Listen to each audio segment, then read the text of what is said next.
Bonjour à toutes et à tous et bienvenue dans notre nouvelle rubrique « Pourquoi la Chine ?» Depuis le lancement de cette rubrique, nous avons reçu diverses questions de nos internautes. Badour Oumar Ali a demandé « Pourquoi les Chinois ne boivent-ils pas d'eau glacée ?» Alors là, il faudrait quand même relativiser les choses. Tous les Chinois ne refusent pas l'eau glacée. Il y a bien sûr des Chinois qui privilégient l'eau froide ou un cola avec des glaçons, mais il est vrai qu'il y a aussi des Chinois qui ont une préférence pour l'eau tiède, voire même chaude. Peut-être que vous aussi, vous avez déjà fait ce type d'expérience.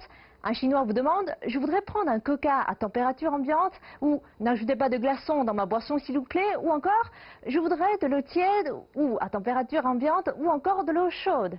Une fois parti à l'étranger, il cherche aussi à acheter une bouilloire. Pour proposer quelques réponses à cette question, il faudrait se pencher sur deux aspects principaux. 1. La raison sanitaire et 2. L'influence de la médecine traditionnelle chinoise.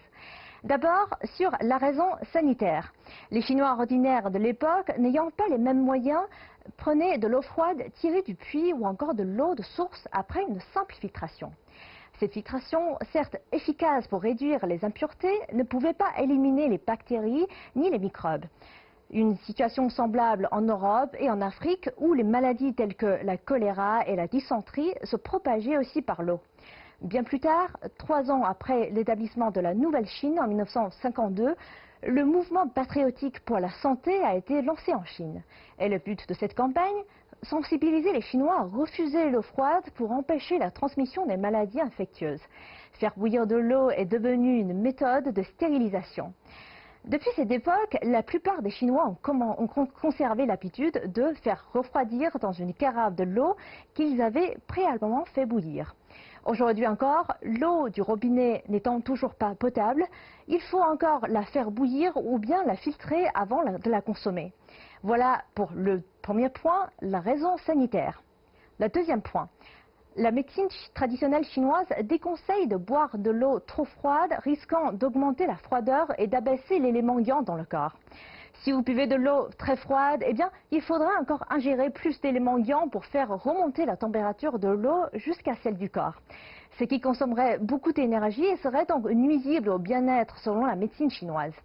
L'eau arrose le yin et une température optimale, c'est-à-dire tiède, peut maintenir le yang à un bon niveau. Le régime des Chinois est souvent à base de féculents comme du riz, du blé, du maïs, des patates tous, qui sont en effet considérés comme des nourritures froides dans la médecine chinoise. Il serait nuisible de rajouter à ce régime de l'eau glacée. Mais encore une fois, il ne faut rien généraliser à l'excès. Si vous avez un régime plutôt gras à base de viande et de fromage, donc ce sont des nourritures chaudes, peut-être que vous aurez besoin justement de l'eau froide pour contrebalancer un excès de feu généré par ces aliments. Donc en bref, la raison sanitaire est une suggestion de la médecine chinoise. J'espère que toutes ces explications vous ont été utiles. C'est la fin de cette rubrique. Qu'en pensez-vous? N'hésitez pas à laisser vos commentaires ou nous proposer d'autres questions sur la Chine ou les Chinois en scannant le code QR en bas, juste en bas de l'écran. Vous pouvez également me les envoyer à mon adresse mail. Je vous donne rendez-vous demain à la même heure.